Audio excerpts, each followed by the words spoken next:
The gun was already pressed to Aaron Ralston's temple when Josephine Bristol walked into the saloon, and the man holding it, a broad-shouldered brute by the name of Clem Dawes, turned his head just long enough to sneer at her arrival. "Well," Clem said, his voice like gravel dragged across rusted iron, "the little schemer herself. Right on time." Josephine did not flinch.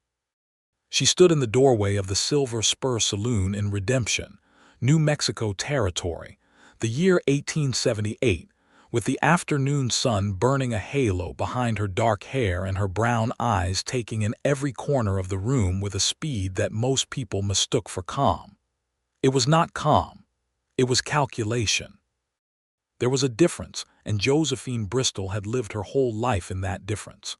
"Let him go, Clem," she said. "Why would I do that?" Clem pressed the barrel harder against Aaron's head. Aaron sat in the chair with his hands tied behind him, and his jaw set in that particular way Josephine had come to recognize over the past 6 weeks, the way that meant he was furious and frightened and refusing to show either. "You're the one who set him up. You're the one who told him where the deed to the Harlan Ranch was buried. You led him right into my territory, and now you want me to just let him go." The accusation landed hard in the dead air of the saloon. Every man in the room, 4 of Clem's hired guns, the barkeep who was pretending to polish glasses, and a traveling drummer who was making himself very small against the far wall, all of them looked at Josephine. Aaron looked at Josephine too, and the thing that cracked something open inside her chest was not the gun at his head. It was the look in his dark eyes, the question in them, the door of doubt that Clem had just kicked open with a single sentence.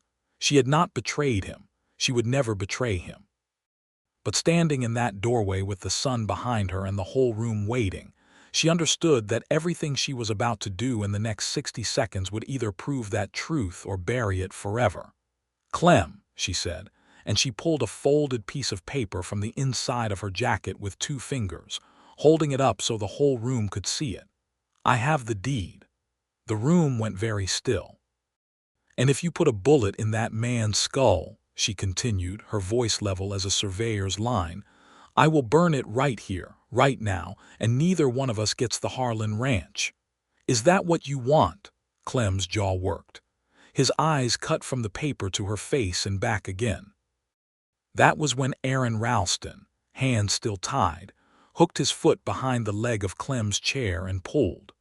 The world came apart in a rush of noise and dust and shouting, and Josephine ran forward into the middle of it, because that was what she did, what she had always done, run toward the thing most people ran away from, because there was always something useful in the chaos if you were paying close enough attention. It had started 6 weeks earlier, and it had started, as most things in her life did, with someone telling someone else not to trust her.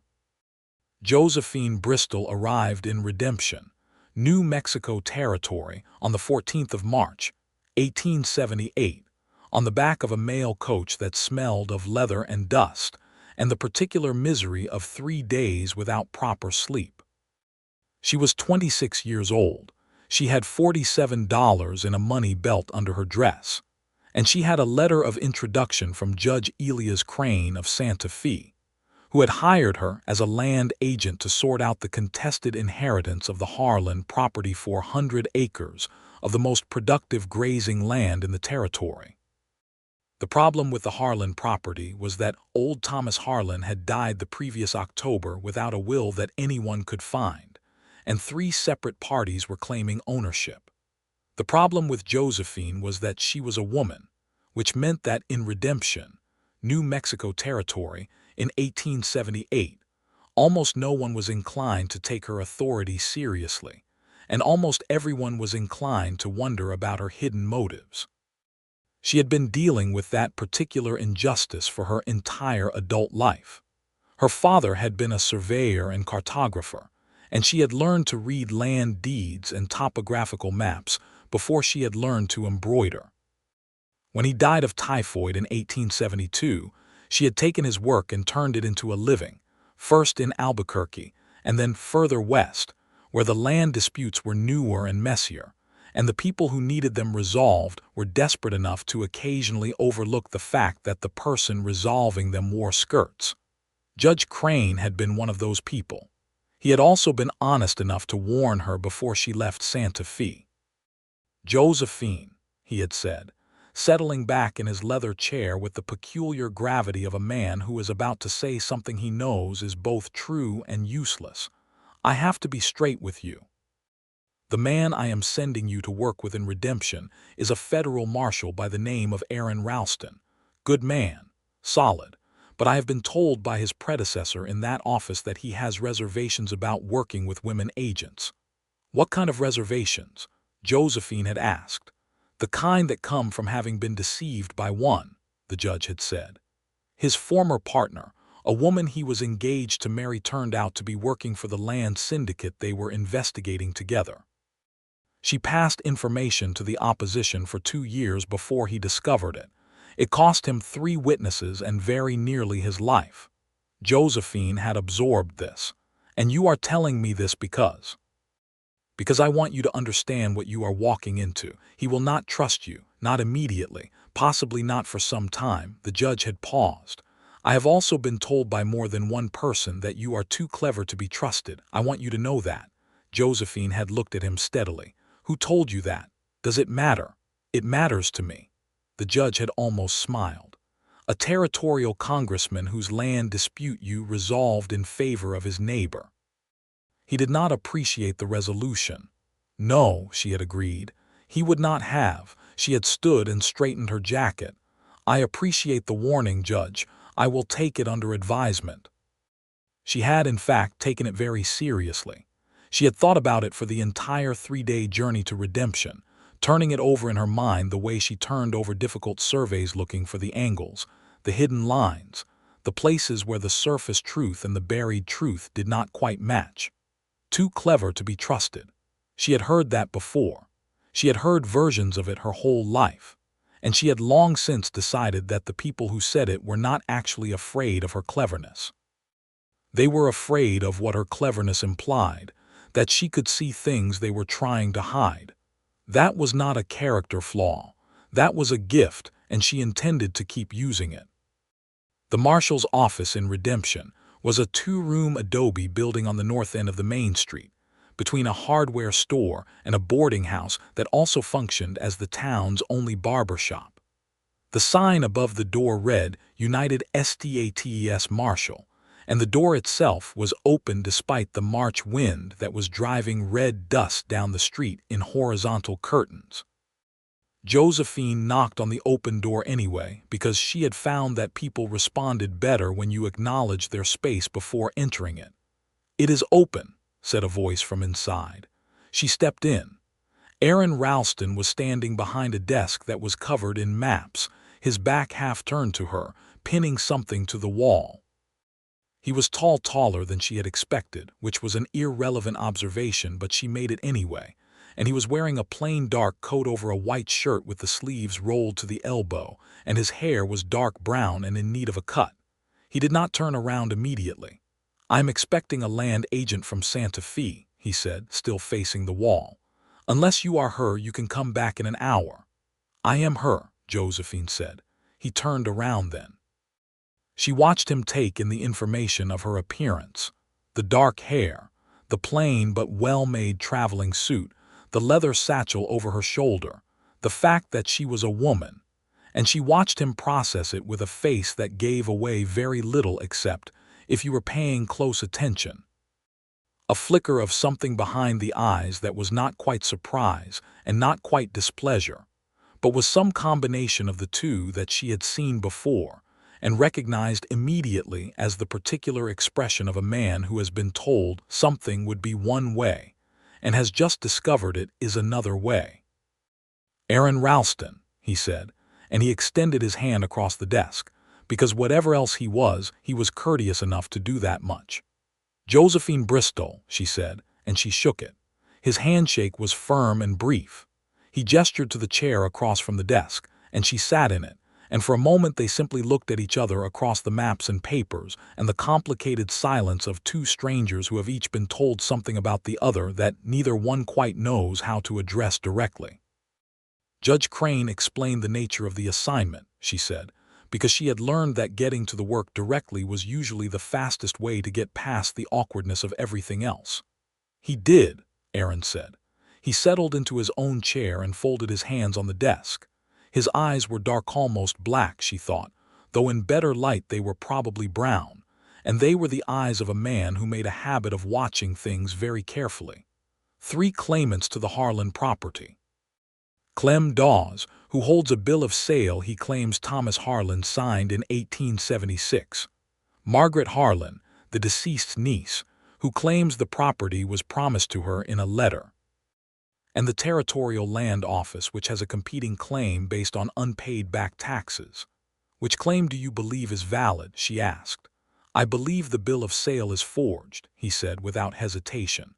Clem Dawes is a criminal. He has been a criminal for 20 years. He did not buy 400 acres of prime grazing land from an old man. He stole it one way or another. He paused. I cannot prove it yet.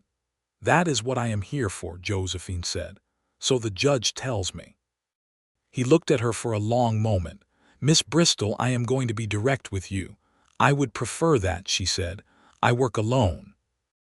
I have worked alone for the past 3 years, and I have found it more productive. I will cooperate with your investigation to the extent required by Judge Crane's directive, but I want to be clear that I am not in the habit of sharing information freely with people I have not yet worked with. It was diplomatically phrased. She had heard ruder versions. She gave him credit for the diplomacy.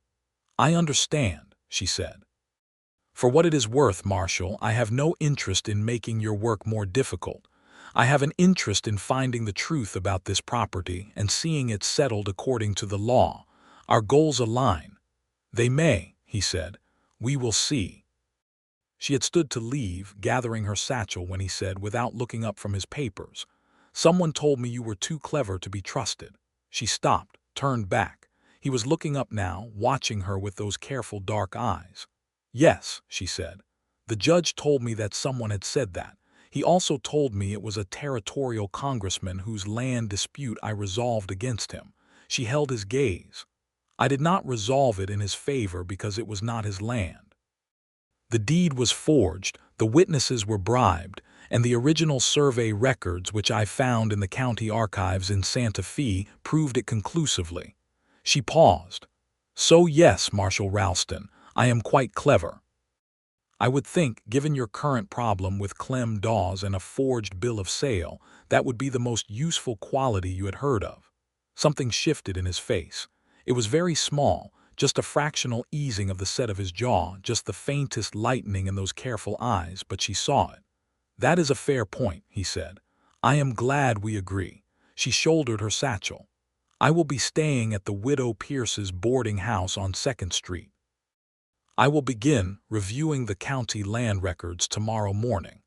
If you find anything in the next 24 hours that you think is relevant, I would appreciate knowing. She left before he could answer, because sometimes the most effective thing you could do in a room was leave it at exactly the right moment. She was 3 days into the land records when she found the first thread. The county land records for redemption were kept in a back room of the courthouse, which was also the mayor's office, which was also the meeting room of the town council, which meant that the room was perpetually crowded with people who had no business being there, and perpetually short on the kind of orderly silence that made research efficient. Josephine had solved this by arriving at 6 in the morning, before anyone else did, and bribing the courthouse clerk. A nervous young man named Percy owed him with $1 a day to leave her alone with the files. What she found on the 3rd day was a discrepancy in the survey markers. The bill of sale that Clem Dawes held described the Harlan property using specific survey markers: a creek junction to the north, a line of iron post markers to the east, a mesa formation to the south. But when Josephine cross-referenced those markers against the original survey filed by Thomas Harlan, when he homesteaded the property in 1861, the markers did not match. Not entirely. The eastern boundary in Clem's bill of sale was 300 yards further east than the original survey, which would have included a strip of land that contained, according to the Geological Survey from 1874, a significant vein of silver-bearing ore. It was a small discrepancy if you were not looking for it. It was everything if you were. She brought it to Aaron that evening. She knocked on the door of the marshal's office at 6:30, and he opened it himself. He had been eating his supper, a plate of beans and cornbread from the saloon kitchen, and he looked faintly caught out by the interruption, which she found unexpectedly humanizing. "I am sorry to interrupt your meal," she said. "It is fine." He stepped back to let her in. "What did you find?" She spread the two surveys on his desk side by side, and she walked him through it, pointing out the discrepancies in the boundary markers, the significance of the ore vein, the implication that Clem Dawes had not merely forged a bill of sale to steal a ranch but had specifically altered the boundaries to include the most valuable part of the property. Aaron said nothing during this. He bent over the maps and followed her finger with his eyes, and she could see him thinking, really thinking, the kind of focused, disciplined thought that she recognized and respected. And when she finished, he was quiet for a moment longer.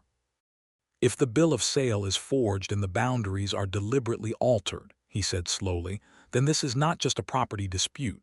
This is fraud against the Territorial Land Office. That makes it a federal matter." "Yes," she said, "and we need the original bill of sale to prove the forgery, the one Dawes is holding." "Yes," she straightened up, "which is a problem because Clem Dawes is not going to hand it over." "No," Aaron agreed. He looked at her. "He keeps it in his safe." At the Silver Spur, he paused. "How did you know to look at the boundary markers?" "Because people who forge documents are usually careful about the things that are easy to check," she said. "The signatures, the dates, the witness names, they are less careful about the technical details. Survey markers are technical details."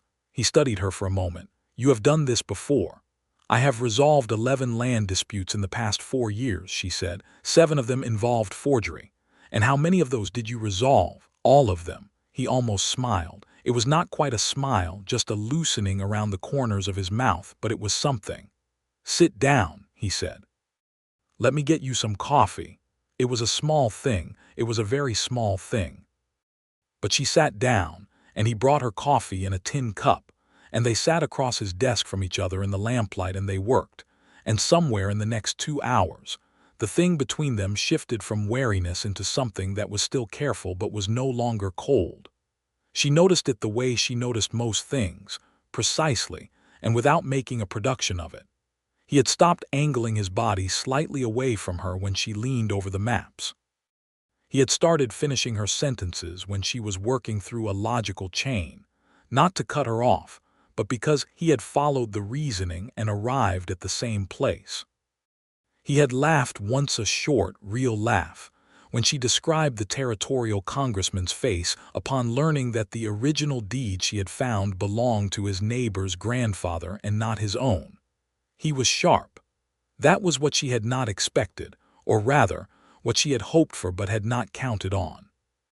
He was sharp and he was disciplined and he did not waste words, and when he looked at her, she had the particular sensation of being actually seen, rather than simply observed the difference between a man who was cataloging her and a man who was genuinely paying attention. She rode back to the boarding house at 9 o'clock, and she lay in the narrow bed in Mrs. Pierce's spare room and looked at the ceiling and told herself very firmly that she was here to do a job, and that Aaron Ralston was her professional counterpart, and that the worst possible thing she could do was complicate a working arrangement with something personal. She told herself this twice, and then a third time for good measure. It did not help as much as she had hoped. Over the following 2 weeks, they worked. Josephine continued her investigation into the land records, while Aaron investigated Clem Dawes from the law enforcement angle, gathering testimony, building a case, tracking the movements of Dawes' men. They met every evening at the marshal's office, sometimes for an hour, sometimes for 3 or 4, depending on what they had found. They developed a rhythm that Josephine found both efficient and, in ways she tried not to examine too closely, deeply satisfying. Aaron Ralston was 31 years old, she learned. He had grown up in Missouri, the son of a lawyer who had died in the war when Aaron was 15. He had spent 3 years as a deputy in Kansas before being appointed federal marshal in New Mexico Territory 2 years ago. He had a horse named Beaumont who he spoke to in a low voice when he thought no one was listening. He drank his coffee black. He had read more books than most people in Redemption had ever seen. She learned these things in pieces, the way you learn things about a person who is careful with themselves, small disclosures, let slip when he was focused on something else, or offered deliberately in return for something she had disclosed first, as though he had decided that a measured reciprocity was the safest way to begin. She told him about her father's maps, spread across the kitchen table in Albuquerque, and the way she had learned to read them before she was 10. She told him about the territorial congressman, whose name was Aldrich, and whose expression upon losing the case had been so comprehensively outraged that it had almost been worth the 3 months of difficult travel to get there. She told him about the dark past she carried, the year after her father died, when she had been nearly destitute in Santa Fe, and had taken any work she could find, including work that was below her training and demeaning in ways she did not elaborate on, and how she had climbed back out of it through sheer stubbornness, and the discovery that she was very good at finding things that other people had tried to hide. He listened the way he did everything completely and without interrupting. One evening, in the 3rd week, he told her about Helena. He did not call her by name, not at first. He said only that there had been a woman he had worked with, a woman he had trusted completely, and that the trust had been used against him in ways that had cost lives. He said it in a flat, even voice, the voice of someone who has been over the story so many times that he has worn it smooth, and Josephine listened and did not say anything about what Judge Crane had told her, because he needed to tell it in his own way. Her name was Helena Cole, he said eventually. She was a Pinkerton detective. We were investigating a land syndicate in Colorado very similar to this, actually, forged deeds and intimidation. We were engaged to be married. He paused. She had been passing information to the syndicate for 14 months before I found out. By the time I understood what she had done, 2 of my informants were dead and the main evidence had been destroyed. What happened to her? Josephine asked. She disappeared before I could arrest her. He looked at the wall. I never found out who she was working for, ultimately, whether she had been placed deliberately or whether she had been turned by them somewhere along the way. He looked back at Josephine. I have thought about it for 3 years and I still do not know. That is the worst part, Josephine said quietly. Not the betrayal itself, but not knowing the reason for it, not knowing if it was always a trap or if it became one. He looked at her for a long moment. Yes, he said, that is exactly it. The fire in the small iron stove crackled. Outside, the wind had picked up and was moving along the street with a low, dry sound. I want you to know, Josephine said carefully, that I understand why you were cautious about working with me. I would not ask you to trust me simply on the basis of the judge's word or my own insistence. I think trust has to be built through evidence. She paused. I hope the past 3 weeks have been some evidence. He was quiet for a moment. Then, they have been considerable evidence. It was not a declaration. It was not even close to a declaration.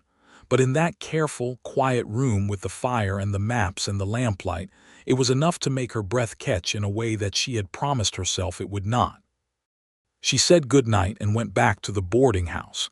And this time when she lay in the narrow bed, she did not bother telling herself to be sensible, because she had evidently already failed at that some time ago.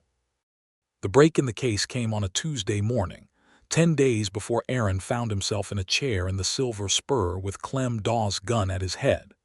It came from a woman named Ruth Calloway, who ran the dry goods store on the south end of Main Street, and who had, as it turned out, been present on the day in 1876 when Thomas Harlan had allegedly signed the bill of sale in question. Josephine found Ruth Calloway entirely by accident. She had gone into the dry goods store for soap, and the two women had begun talking the way women sometimes did when there was no man in the room to perform for, and Ruth had mentioned, almost in passing, that she had met old Mr. Harlan once when he had come in to ask for directions to the assay office. When was that? Josephine had asked. Oh, a couple of years back, Ruth had said, wrapping the soap in brown paper. It was actually, I remember, because it was the same week as the big 4th of July dance, because he asked me if I was going, and I remember thinking he was a sweet old man. She had frowned. That would have been 1876.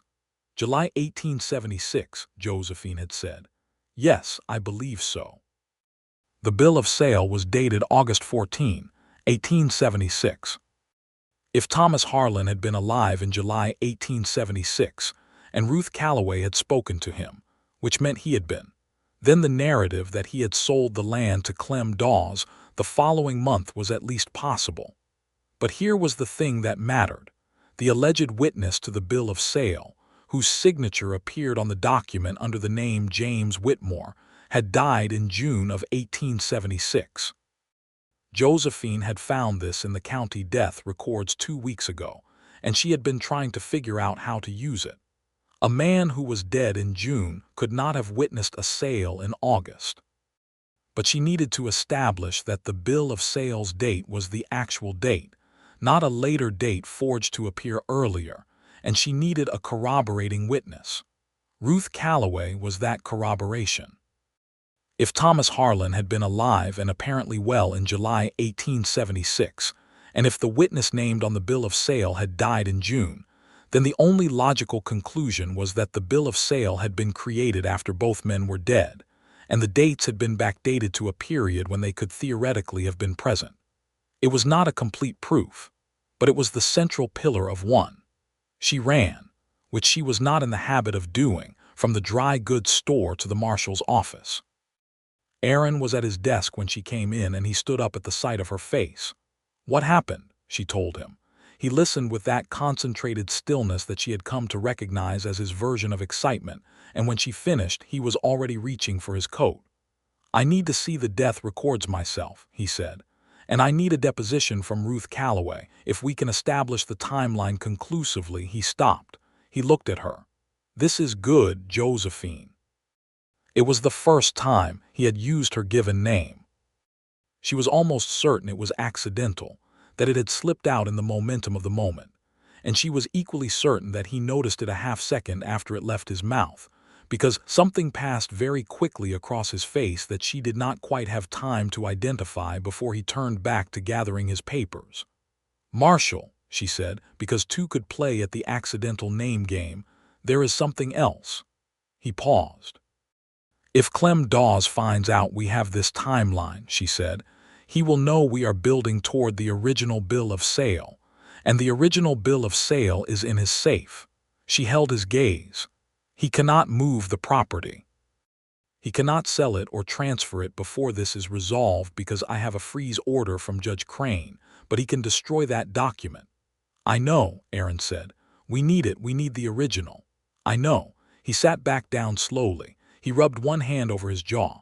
I have been thinking about how to get into that safe for 3 weeks. I have a thought, she said.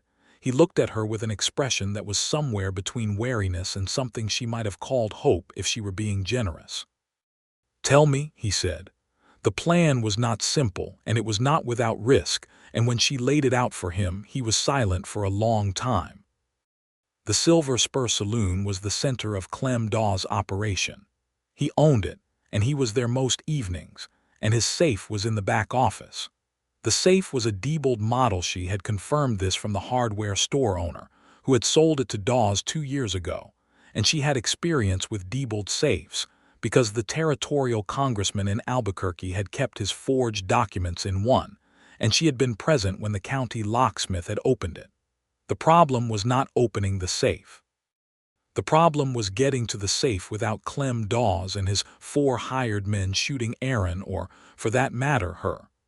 What we need, she said, is for Dawes to think he has already won. She leaned over the desk and showed him the map she had drawn of the Silver Spur's layout. If he believes the investigation has been closed, or rather that it has been redirected away from him, he will relax his guard. He will not feel the need to keep the document locked away. He may even, if he is confident enough, want to show it to someone. Who would he show it to? Aaron said. A buyer, she said. If the Harlan property is settled in his favor, the first thing he will do is sell it. He already has a buyer. I found this in the correspondence at the land office. She produced a letter. A cattle syndicate from Texas. They have been in correspondence with Dawes for 6 months. If I present myself to Dawes as a representative of that syndicate, here to finalize the purchase. No, Aaron said immediately. She looked at him. That puts you in a room with Clem Dawes alone, he said. That is not something I am willing to do. The firmness in his voice was not the firmness of a superior officer overriding a subordinate. It was something more personal than that, and they both knew it. Aaron, she said quietly. He met her gaze and did not look away. I am aware of the risk, she said. I am also the only one who can do this. Dawes does not know me. He does not know what I look like or who I am. You, on the other hand, he knows very well. I can send a deputy. You do not have a deputy. You have been operating alone for 3 years, which you told me yourself. She did not let him answer. I am also significantly better at reading people quickly than most people are. If Dawes becomes suspicious, I will know before it becomes dangerous. You cannot know that. No, she admitted. But I am more likely to know it than someone who has not spent 4 years reading rooms full of hostile people while trying to find things they are hiding. She paused. Aaron. This is what I do. This is what I am good at. Let me do it. He looked at the map. He looked at her. His jaw was doing the thing it did when he was wrestling with something he did not want to accept. I will be within earshot the whole time, he said finally. And at the first sign of trouble, you will come in, she said. Yes. He looked at her for one more moment. You are the most frustrating person I have ever worked with, he said. She smiled. That is a very short list of complaints compared to what I have been called. Something flashed in his eyes, then something warm and dark and quick, like a light seen through moving water, and he looked away before she could quite catch it. Fine, he said. We do it your way. 3 days later, she walked into the Silver Spur saloon for the first time. She was wearing a different dress, her best, a deep blue wool that she had not worn on the journey from Santa Fe because she had not wanted it to be dusty. And she had done her hair differently, pinned up in the style that she privately thought made her look more like a wealthy Easterner than a land agent. She carried a leather case that was identical to the kind of case a business representative might carry, and inside it was a set of documents that Aaron's predecessor in the office had left behind, old survey maps that looked, at a casual glance, like transaction paperwork. Clem Dawes was at the bar when she walked in, and she had a moment to observe him before he noticed her. He was a large man, running to heaviness in the way of men who had once been physically powerful and had begun to let the power settle.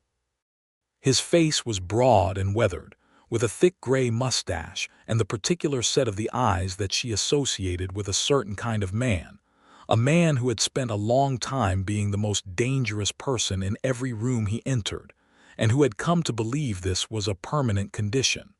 She crossed to the bar and asked for the owner. Dawes turned and looked at her. She watched him form his assessment of her in about 4 seconds. Well-dressed, Eastern, female, not from redemption, and she watched the assessment settle into a kind of confident contempt that she had seen before and found, in its way, useful. Men who felt contemptuous of women tended to underestimate them, and underestimating Josephine Bristol had historically been an expensive mistake. I am the owner, he said. What can I do for you? She introduced herself as Miss Caroline Marsh, representative of the Texan Pacific Cattle Syndicate, come to discuss the potential purchase of the Harlan Ranch. She told him the syndicate had been very pleased with his earlier correspondence. She opened her leather case and showed him the papers, and she watched Dawes' expression shift from contempt to something more complicated, interest layered over caution, layered over greed. "Well," he said slowly, "that is timely. I had a letter from your associates last month, but I did not expect a personal representative so soon. We like to handle significant transactions personally," she said. She smiled. 400 acres of prime grazing land with mineral rights. It is a significant transaction. The words mineral rights did something very specific to Dawes' face. Just for a moment, less than a second, something shifted behind his eyes. She filed it away and kept smiling. "Why don't we take this somewhere more private?" he said. They went to the back office. She did not love being in the back office alone with Clem Dawes. She was aware of the weight of Aaron's presence somewhere outside the building, at the side alley where they had agreed he would position himself, close enough to hear if she raised her voice. She focused on the room instead. The safe was exactly where she had expected it to be. A Diebold combination safe, black iron, against the south wall, with a small oil painting of a mountain landscape hanging above it that was a little too conveniently placed for a man with more vanity than artistic taste. Dawes laid out his documentation, copies of his correspondence with the syndicate, the terms he was proposing, and then, as she had hoped, the bill of sale itself, which he produced from the safe with the deliberate casualness of a man showing off a trophy. "Clear title," he said, sliding it across the desk to her. "Signed by old Thomas Harlan himself in August of 1876. She looked at it. She kept her face entirely neutral. It was exactly what she had known it would be. A forged document, expertly done in most respects, but with the telltale discrepancy in the boundary markers, and the signature of James Whitmore, dead for 2 months by the date on the page, in the witness line. "Impressive," she said, and slid it back to him. What she did not say was that she had memorized the combination. The safe had been open for approximately 40 seconds while he retrieved the document, and Josephine had a trained eye for the positions of combination wheels from 4 feet away in lamplight, which was one of those very specific skills that had very rarely been relevant in her life, and had now, on the second occasion of its relevance, turned out to be absolutely central. She spent another 20 minutes in the back office, asking questions about the property, taking notes, admiring the grazing land's potential, and then she excused herself by saying she would need to send a telegraph to her principals before they could proceed further. She walked back through the saloon and out the front door and around the corner to the alley, and she was 3 feet from Aaron before she realized her hands were shaking slightly, which was purely physiological and had nothing to do with fear, she told herself, and everything to do with the particular intensity of sustained performance. Aaron was there in 2 seconds, his hands on her arms, steadying her. "Are you hurt?" He said. "No," she said. "I have the combination." He stared at her. "The combination to the safe," she said. "I watched him open it." He stopped. "How?" "I am very good at observing small things quickly," she said. She looked up at him, aware that his hands were still on her arms and also aware that neither of them was moving to change that. "We need to go to the marshal's office. And we need to think about when and how to get back in there, because I am not sure we will get another chance at the document from that angle. He may become suspicious that I have not followed up." "Josephine," Aaron said, and his voice was different, lower, quieter, carrying something that was not professional and was not platonic, and they both knew it. "I know," she said just as quietly. They stood there for a moment in the alley in the fading afternoon light, with the March wind moving around them and the sounds of the saloon coming muffled through the wall, and the space between them was electric in a way that she had been pretending it was not for 3 weeks. "Later," she said finally, "when this is finished." He looked at her for a long moment, and then he nodded once, and let go of her arms, and they walked back to the marshal's office side by side, and neither of them spoke, and the silence was not empty at all. The plan for the second entry to the Silver Spur was made that evening and was supposed to happen the following Thursday night, when Clem Dawes and his men attended their regular poker game at a ranch 10 miles out of town. Information, Aaron had confirmed through a reliable source. It did not happen that way. What happened instead was that Percy Odom, the courthouse clerk, told someone. It was never entirely established who, though the most likely candidate was a man named Frank Garner who worked occasionally for Dawes, that the Ladyland agent from Santa Fe had been spending a great deal of time with the county's historical survey records, and specifically the older survey maps for the Harlan property. This was enough information for a man as paranoid as Clem Dawes to draw conclusions. It was not quite enough information for him to act on Josephine directly, not yet, because he was not entirely certain of her connection to the marshal's investigation. But it was enough for him to set a watch on the Silver Spur, and more importantly, enough for him to send a man to follow Aaron. The man failed at his surveillance, because Aaron noticed him almost immediately. 20 years of law enforcement had made him exquisitely sensitive to being watched, but in trying to lose his tail, Aaron was drawn into a sequence of events that ended with him in the Silver Spur, at Clem Dawes' invitation, with a gun at his head. Josephine had been at the courthouse when she heard. The courthouse clerk, the same Percy Odom who had, however inadvertently, triggered this catastrophe, came running in white-faced at 3:30 to say that he had heard from the barber that Marshal Ralston had been taken by Clem Dawes' men and was being held in the saloon. She had not panicked. She had not frozen. She had done what she always did. She had thought very quickly about what the resources of the situation were and what the optimal response was. What she had after 60 seconds of thinking was this: the combination to Dawes' safe, a freeze order from Judge Crane, and the folded copy she had made the previous week of the original Harlan homestead survey, the one that demonstrated the boundary discrepancy. She had the copy because she always made copies of everything that mattered, which was a habit her father had instilled in her and which had saved her more times than she could count. What she needed was a bargaining chip. Something Clem Dawes wanted enough to trade for Aaron's life. The deed itself was in the safe. She could not get to the safe without going through the saloon. But if she had the deed, or if she convinced Dawes she had the deed, she pulled the copy of the homestead survey out of her satchel.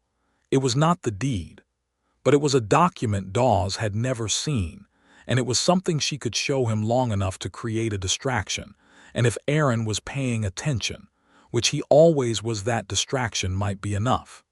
She folded it carefully, put it in her jacket, and walked to the Silver Spur. Which is where the story began, in the doorway with the afternoon sun behind her and Clem Dawes' gun at Aaron's head and the accusation hanging in the air. "Let him go, Clem," she had said, and she had held up the folded paper and told him she would burn it. And Aaron had hooked his foot behind the chair leg and pulled.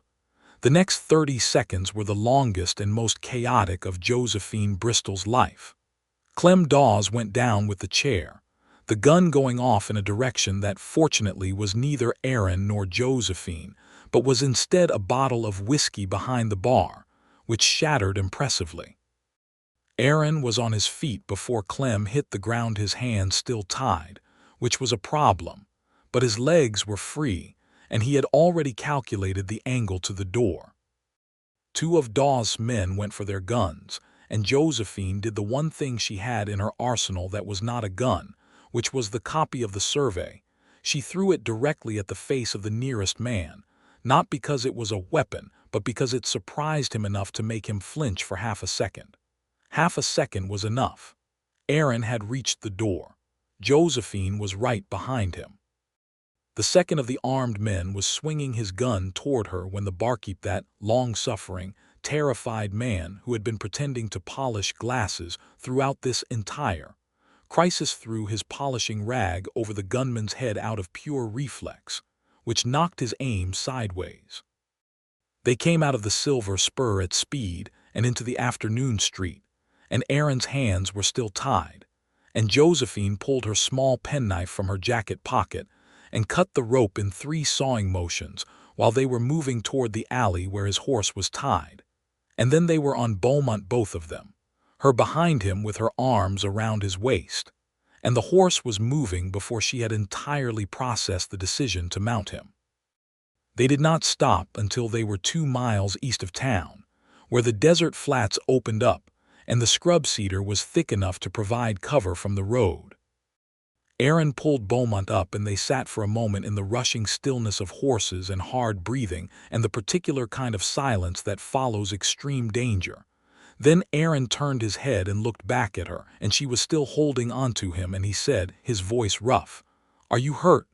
"No," she said. He stopped. "I know," she said. He turned more fully enough that he was half facing her, and she looked at his face in the late afternoon light and saw everything he was not saying. The fear that had been underneath the fury in that chair, the relief that was underneath everything now, and something else that was neither of those things. Something she had been watching grow in him for 6 weeks and which was now, stripped bare by crisis and adrenaline and the particular honesty of surviving things together, entirely visible. "Josephine," he said, and the way he said her name was different from every other time he had said it, different even from the alley, different from the evening discussions over maps, different from the professional courtesy of the first week. It was her name, yes, but it was also a statement. "Aaron," she said just as quietly. And then in the desert outside redemption, with the late sun turning the mesa formations gold and red and the cedar casting long shadows, Aaron Ralston kissed her. It was not a hasty kiss. It was not the kind of kiss that panic produces, breathless and urgent and over in a moment. It was careful and certain and deeply intentional, the kiss of a man who had made a decision and was making it fully, and when it ended they were both very still for a moment, foreheads nearly touching, the desert wind moving around them. "I should mention," she said a little unsteadily, "that we still need to get that document." He laughed. The real laugh, the one she had first heard 3 weeks ago, full and warm. "I know," he said, "but there was something I needed to do first." She was smiling. She could feel it, wider than was probably dignified. "Was there?" "For several weeks, actually," he said. "You could have done it sooner." "I was being cautious." He turned Beaumont toward town. "You told me trust had to be built through evidence." "I did say that," she admitted. "I had a great deal of evidence by the second week," he said. "I was being overly cautious." She settled her arms around his waist again for the ride back, and she pressed her face briefly against his shoulder, and she thought that being overly cautious was something she understood in the deepest way she had for anything, and she thought that the evidence had been building in her for 6 weeks too, and that it had been extraordinarily difficult not to act on it, and she thought that the world, for this one moment, was exactly the shape it should be. Then they rode back to town to finish the job. Aaron sent an urgent telegraph to Judge Crane that evening and requested immediate authorization for a forced entry to the Silver Spur on grounds of federal fraud and obstruction. While they waited for the response, which would take until morning, Aaron stationed himself at the marshal's office with the intention of preventing any movement by Dawes people, out of town, specifically any movement that might involve the contents of that safe.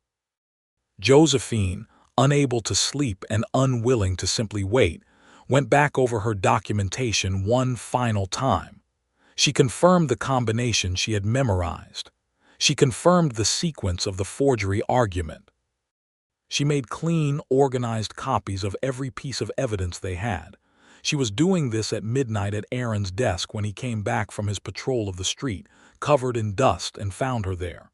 "You should sleep," he said. "You should also sleep," she said without looking up. "I will sleep when this is finished." He sat down across from her. "That is exactly what I was thinking," she said.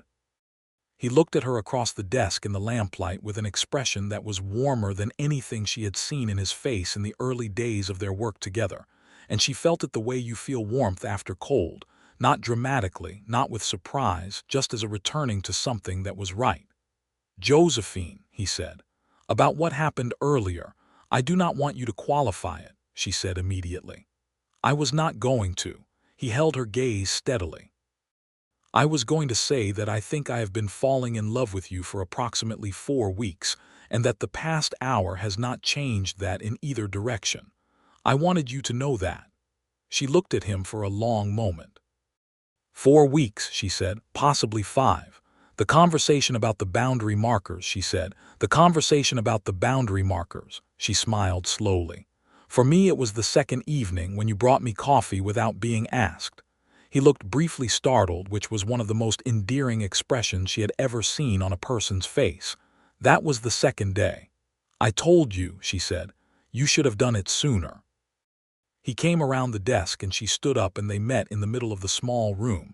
And when he kissed her this time, it was warmer and slower than the desert had been, without the urgency of crisis, just the deep and deliberate confirmation of something already decided. They stayed like that for a long moment in the lamplight, and then she set her hands on his chest and pulled back just enough to look up at him. After, she said. After, he agreed.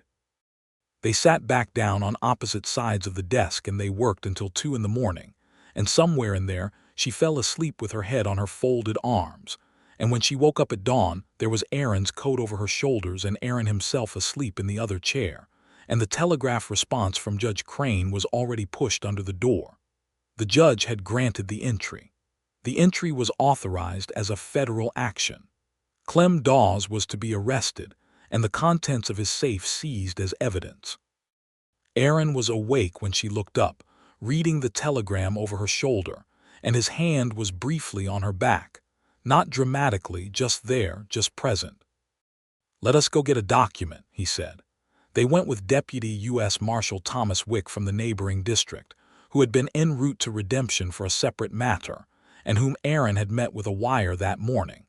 With 3 of them and with Judge Crane's authorization clearly printed on federal paper, the entry to the Silver Spur was not the covert operation the previous plan had been. It was a lawful entry. It was a direct, documented morning confrontation. Clem Dawes was not pleased. He was at his breakfast when they came in, and the look on his face when he saw Aaron alive and upright and accompanied by 2 federal marshals, and a woman with a leather satchel, was a very specific shade of rage and disbelief that Josephine had seen before, the expression of a man who has believed himself invulnerable for so long that evidence of his vulnerability does not register as real. "You have no right to be here," he said. Aaron put the federal authorization on the table in front of him without a word. Clem's eyes moved over it. His jaw tightened. His gaze lifted to Josephine. "This is your doing," he said. "The deed is forged," she said quietly. "The boundary markers have been altered. The witness named on the document died 2 months before the date it claims to have been signed. We have a corroborating witness who spoke with Thomas Harlan the month before the alleged sale, and testimony from the county records that confirm the timeline." She paused. "What we need now is the original document, which we will take as federal evidence, and then this will proceed through the courts." Clem Dawes was a man of considerable violence and very little patience, and the fact that he did not attempt violence in that moment was, she thought, a testament to the weight of federal authority and the size of Deputy Marshal Wick, who was a very large man. What he did instead was look at Aaron with a particular contempt that Josephine recognized as the last defense of a man who has run out of better options. "I was told about her," Clem said, "before she ever came to town. I was told she was too clever to be trusted." Aaron's expression did not change. He looked at Clem Dawes with the quiet steadiness of a man who has heard this before and has already resolved how he feels about it. "You were told correctly," Aaron said. "She is the most clever person I have worked with in 20 years. I find it enormously useful." He picked up the federal authorization from the table. "Now, open the safe." The safe was opened, not by Dawes, who refused, but by the combination that Josephine provided from memory, which she read out in a level voice while Aaron worked the mechanism. The document was inside, exactly where Dawes had shown it to her 3 days ago. It was seized, signed, logged, and placed in an evidence envelope. Clem Dawes was arrested on charges of fraud, forgery, and obstruction of federal investigation. He was transported to Santa Fe the following week, where the trial, which Josephine testified at in full, calmly, and precisely, and at great length resulted in a conviction that sent him to the territorial prison for 15 years. Margaret Harlan, Thomas Harlan's niece, received the property deed 3 months later, following the resolution of the tax claim, which Josephine negotiated down to a manageable figure that Margaret was able to pay out of the first year's revenue from leasing the grazing rights. Ruth Calloway's testimony about seeing Thomas Harlan alive in July 1876 was central to the prosecution. Percy Odom, the courthouse clerk, was given a formal reprimand for discussing active case details with members of the public, which he accepted with the miserable air of a man who had not entirely understood what he was doing. And in Redemption, New Mexico Territory, in the spring of 1878, two people who had begun as wary strangers and had become something else entirely sat on the front step of the marshal's office in the evening, watching the desert sky go from gold to red to the deep particular purple that happened between sunset and dark, and they talked about the future. "Judge Crane will want me back in Santa Fe," Josephine said. "There is another land dispute he mentioned before I left, something in the Northern Territory." "When does he need you?" Aaron said. "He said by June." She turned her head and looked at him in the fading light. "I have a few weeks." "A few weeks," Aaron said. He was looking at the horizon, but there was something deliberate about it. "What would it take to make it permanent?" She looked at him. He turned then, meeting her eyes with that directness she had come to associate with him as deeply as anything else, the way he approached everything that mattered, without evasion and without performance, just honestly. "I am asking you to stay," he said. "Or to," he stopped, started again. "I am asking you to consider whether the work you do might also be done from Redemption, or whether I might adjust the geography of my own situation. I am not certain of the logistics. I am certain of the intention." She was quiet for a moment, not because she was uncertain, but because she wanted to give the weight of what he had said its proper acknowledgement. "I have been working alone for 4 years," she said. "Before that I was barely surviving. I have never had she paused. "I have never had anyone who understood what I do and valued it instead of resenting it." "I value it considerably," he said. "I know," she said. "That is what I mean." She turned fully toward him.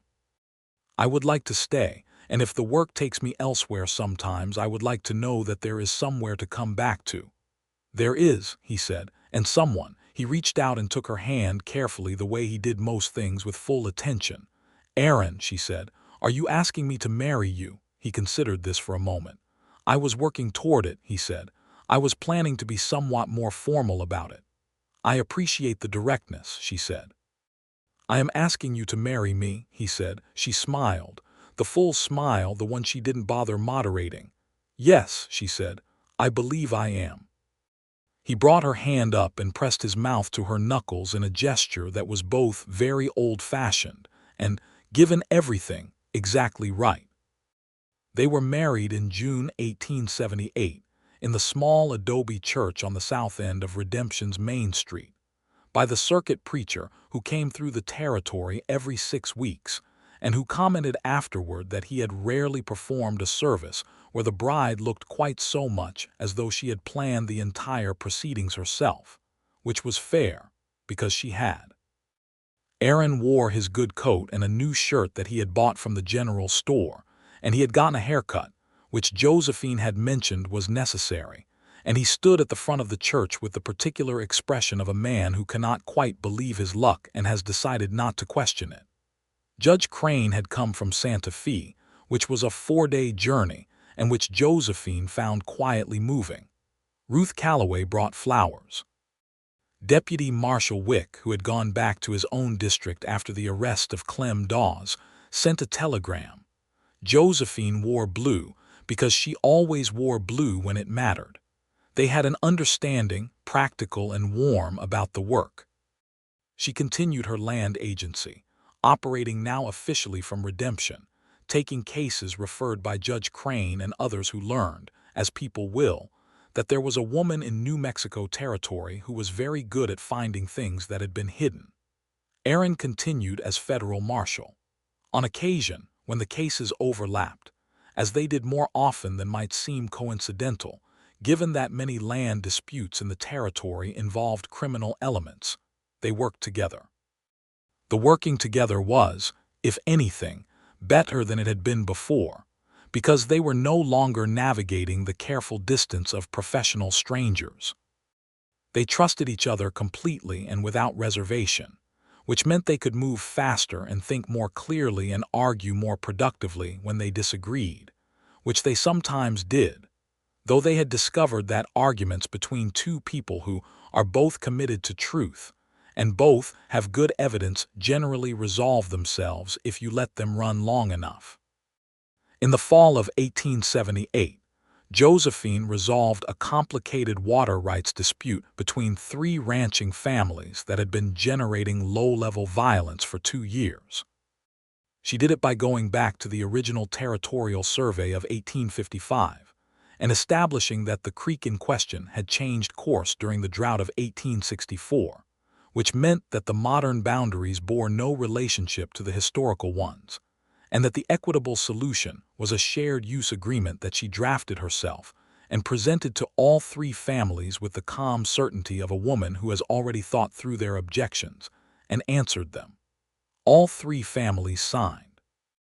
Aaron, who had been standing at the back of the meeting room throughout this presentation, told her afterward that it was the finest thing he had ever seen anyone do in a professional capacity. She told him that was a very high compliment. He said he meant it as one. In the spring of 1879, Josephine learned she was expecting their first child. She told Aaron one evening after supper, sitting across the kitchen table with their coffee, and she watched his face go through something she had never seen in it before. A layered, complex, overwhelmed joy that moved through him like weather moving across open land, visible and real and undisguisable. He came around the table and held her for a long time without saying anything, and she felt his arms around her with the particular fullness of a person who has come from a long solitude and found, at last, what solitude had been the absence of. Their son was born in December 1879, healthy and loud, and they named him Thomas, for Thomas Harlan, the old man whose property had, indirectly, brought them to the same place. Thomas Ralston came into the world with dark eyes and a tendency to look at everything very carefully before deciding what to make of it, which both parents found unsurprisingly familiar. Josephine was back to work by February, which she did from the desk in the spare room that Aaron had cleared out and set up for her, with bookshelves along the south wall and a north-facing window for good light on maps. Thomas, when he was very young, slept in a cradle near that desk, which meant that he grew up listening to his mother work through land disputes in a low, focused voice. And Aaron would come home in the evenings and find them both there, Josephine at the desk with a survey map, Thomas in the cradle or later on a blanket on the floor, watching the world with those careful eyes. Aaron would stand in the doorway for a moment before announcing himself, because he had discovered early that the act of being home, of having this specific home, was something he wanted to register fully every time, not allow it to become invisible through repetition. The years that followed were full in every direction. Josephine's reputation grew beyond New Mexico territory. She took a case in Colorado in 1880 that involved a mining company using forged surveys to claim mineral rights from small homesteaders, and the resolution, which favored the homesteaders, was reported in the Santa Fe and Denver papers. Judge Crane, now elevated to the territorial Supreme Court, referred her cases regularly, and with what amounted to considerable professional pride in having hired her in the first place. Aaron, for his part, built the marshal's office in redemption from a one-man operation to a proper department, with 2 full deputies and a formal arrangement with the territorial attorney general's office. The territory was changing more settlers, more commerce, more law, and he changed with it, though he maintained the directness and the particular quality of attention that had characterized him since Josephine had first walked through his door. In 1881, They had their second child, a girl they named Clara, who was born in July with a disposition that seemed, even at very young, to lean toward examining everything she could reach, which her parents found both charming and, as she grew, increasingly impressive. Thomas, who was 18 months older, regarded his sister with the careful, serious attention of a child who is working out what something means, and then decided she was interesting and made room for her in the particular way that children sometimes do, not dramatically, not with ceremony, just by making space. Josephine and Aaron, in the evenings when the children were asleep and the house was quiet, sat on the back porch of the house they had built on the edge of Redemption, where the land opened up toward the mesa formations, and they talked about the cases she was working and the territory he was managing and the children and the news from Santa Fe and the books they were reading and the things that had happened during the day. The dark past that Aaron carried, the betrayal of Helena Cole, the two informants who had died, the years of careful distance from other people, did not disappear. Josephine had never expected it to disappear. But she had watched it over time become something he carried differently, not at the front, not as an active wound, but as one of the things that had made him who he was and that had therefore, in some way, contributed to everything good in his life. "If she had not betrayed you," Josephine said to him once, "you would not have been alone when I arrived. You would not have been cautious enough to need what I had to offer." He had been quiet for a moment. "That is a very considered way to look at it." "I am a very considered person," she said. He had taken her hand in the dark of the porch. "You are," he had said. "You are the most considered, most capable, most absolutely infuriating person I have ever known, and I cannot imagine any version of my life in which you are not the center of it." She had turned her head and looked at him in the evening light. "That was beautifully said," she told him. "I have been working on it," he admitted. She laughed and he laughed, and the sound of it went out into the New Mexico desert where the stars were coming up one by one in the enormous dark sky, and everything was, in the most complete sense, exactly right. In 1883, a man arrived in Redemption who introduced himself as a federal investigator from Washington and who was looking into old land fraud cases in the territory. He came to see both Josephine and Aaron, separately, about the Clem Dawes case. Dawes was still in the territorial prison, his appeal having been denied twice, and also about a broader network of land fraud schemes that the federal government was beginning to understand as organized and systematic rather than individual.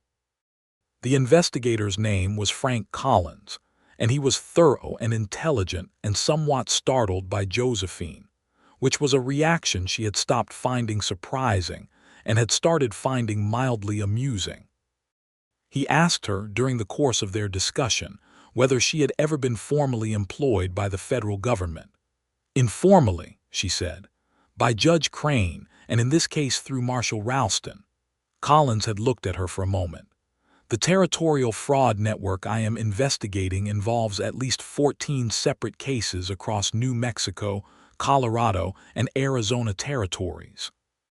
I need people who can read historical land records, identify forgeries, and establish legal chains of evidence."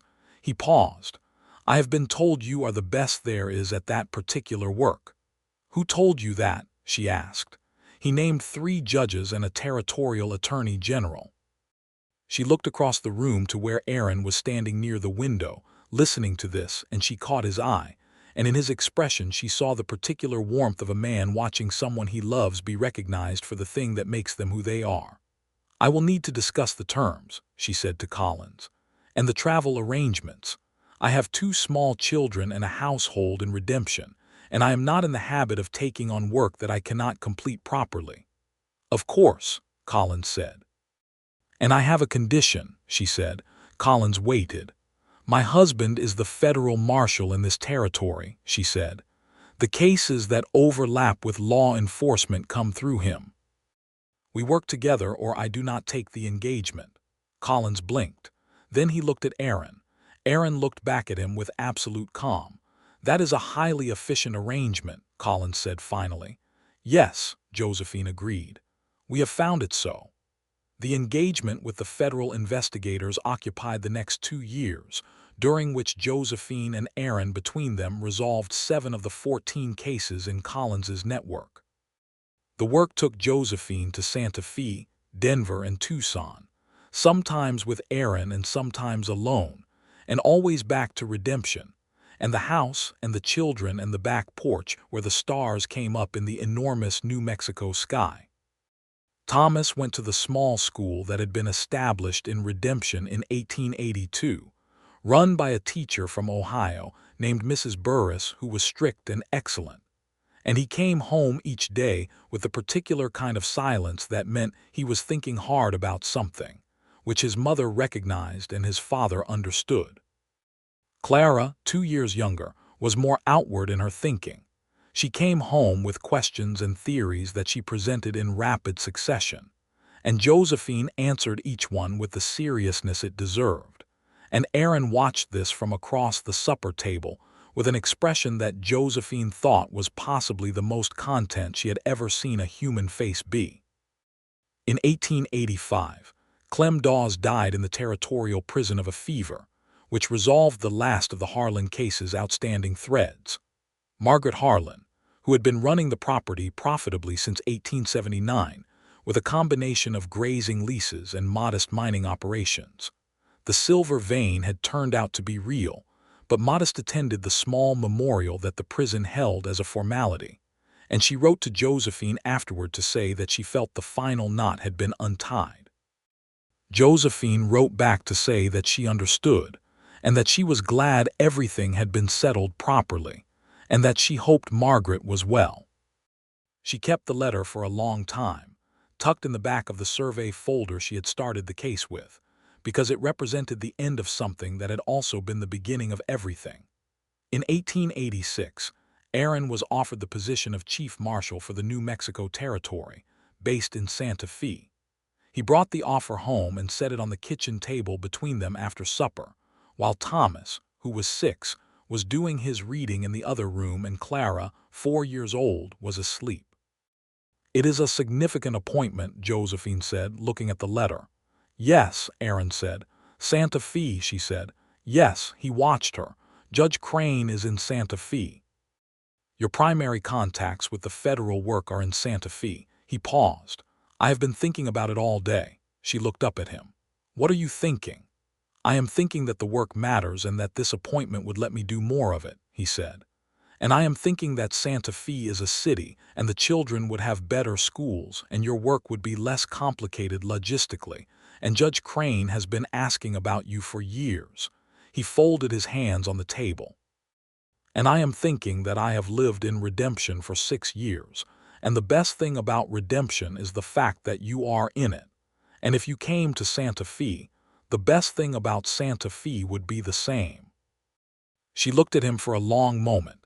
This man who had been cautious and closed when she met him, and who had opened, steadily and deliberately, like a landscape becoming visible in improving light. A man she knew completely and trusted absolutely, and loved in the way that is the deepest and most complete kind of love. The kind built not from romance alone, but from knowing someone's work and their character and their failures and their dailiness, and choosing them again in full knowledge of all of it. "I think we should go to Santa Fe," she said. He reached across the table and took her hand. They sold the house in Redemption in the spring of 1887 and moved to Santa Fe, which was a larger and more complicated city, the territorial capital, with all the political weight and social texture that implied, in which Josephine found interesting in new ways and Aaron found professionally demanding in ways that expanded rather than reduced him. They bought a house on the east side of the city, near the foothills, with a long porch that faced west and caught the evening light.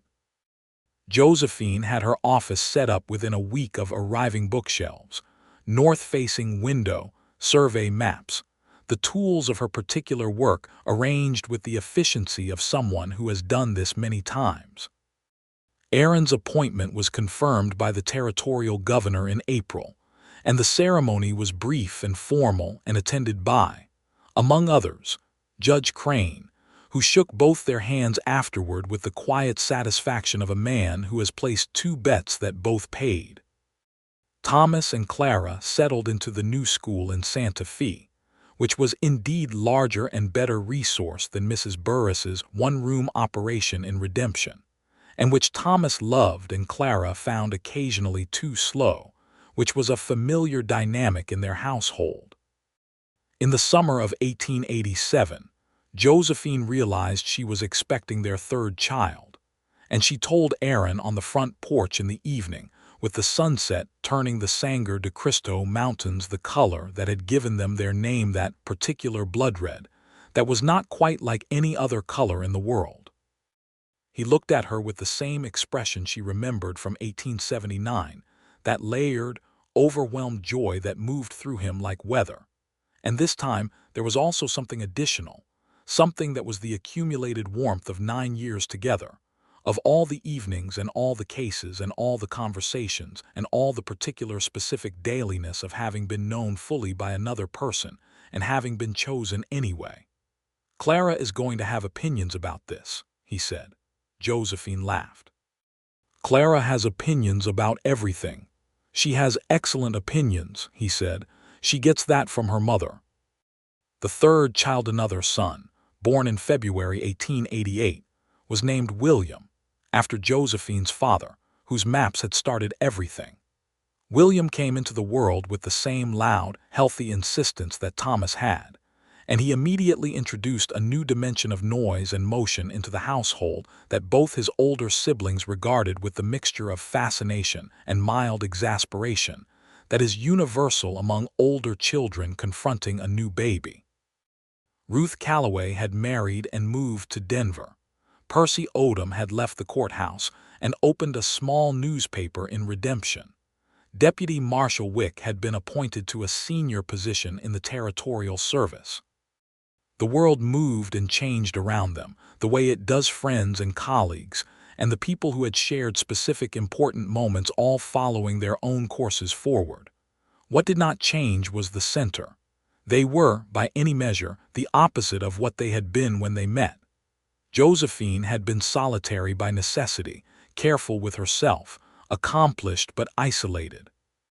Aaron had been closed by deliberate choice, operating alone because alone meant safe from the kind of betrayal that had already cost him so much. Between them, there had been wariness and caution and the careful weight of mutual distrust.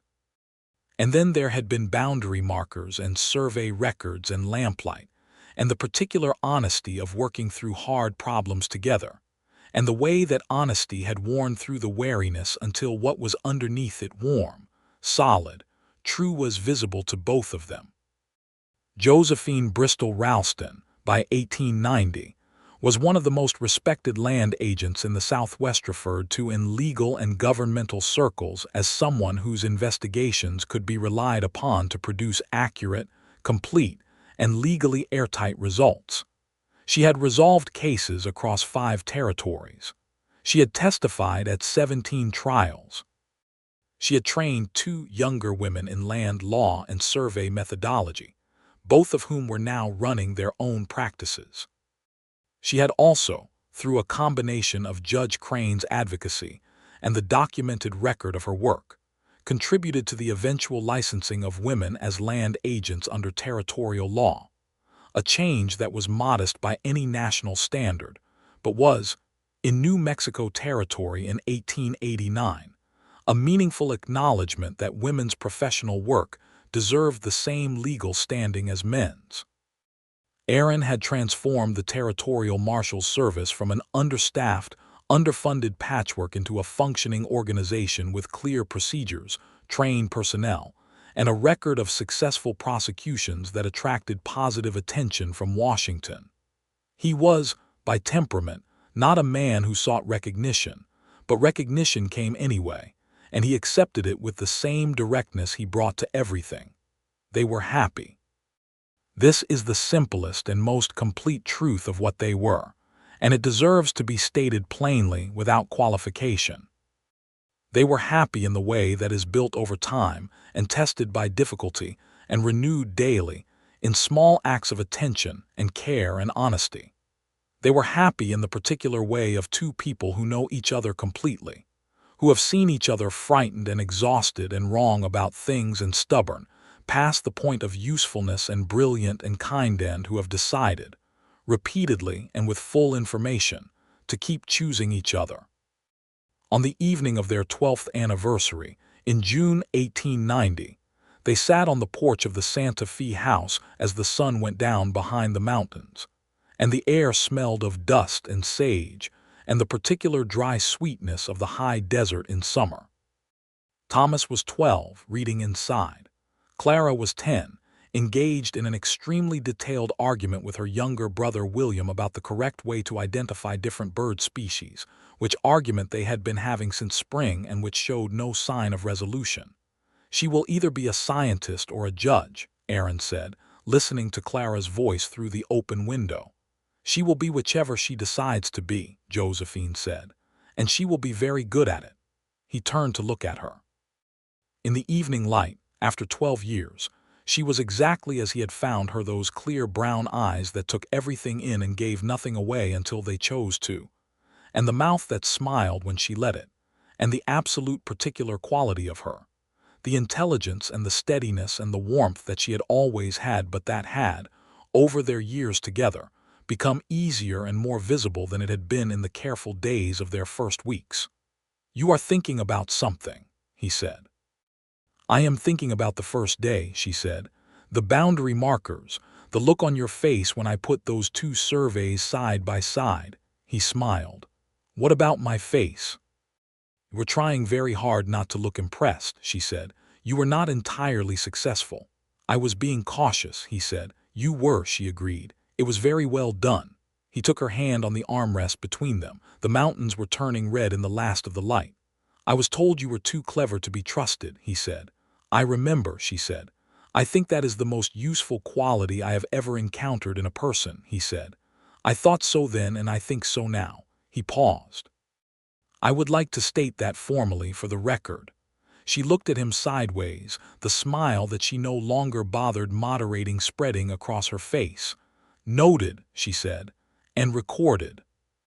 Inside the house, Clara's argument reached what appeared to be a conclusion, judging by the sudden silence, and then started again from a different angle, and Josephine and Aaron sat with their hands together in the evening light and listened to their children, and the mountains going dark and the desert settling into night, and everything that had been hidden had been found, and everything that had been broken had been mended, and everything that had been tested had proved true.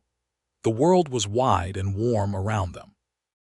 They stayed on the porch until the stars came out, which in New Mexico territory in the summer of 1890 was a great many stars, spread from horizon to horizon in the way that always made Josephine think of the survey maps her father had made, all those careful marks on paper trying to capture something too large and too full to fit completely into any human document, but worth mapping anyway, because the attempt itself was what made the world legible. She had been told she was too clever to be trusted. He had said that was the most useful quality he had heard of. And that in the end was the truest thing about both of them, that where others had seen her cleverness as a hidden motive, a trap, a danger, Aaron Ralston had seen it as the thing it actually was, a gift, offered freely, available to anyone willing to trust it. And that where she had seen his caution as a wall, it had turned out to be a door, and all it had needed was the right evidence to open it. The evidence in the end had been everything. The surveys and the maps and the forged signatures and the dead witnesses and the careful combination of the Diebold safe. And also the lamplight and the coffee and the way he had said her name for the first time without meaning to, and the moment in the desert alley when everything had broken open and become real. She had been looking for hidden things her whole life. She had found at last the one that mattered most, buried not in a courthouse archive or a locked safe, but in a room above an open door in a small adobe building in Redemption, New Mexico territory, on a March afternoon in 1878, in the face of a man who looked at her with careful dark eyes and decided, slowly and deliberately, and against everything he had been told, to trust. The stars were very bright over Santa Fe. The house was warm and full. Everything was, as it should be, completely and beautifully resolved.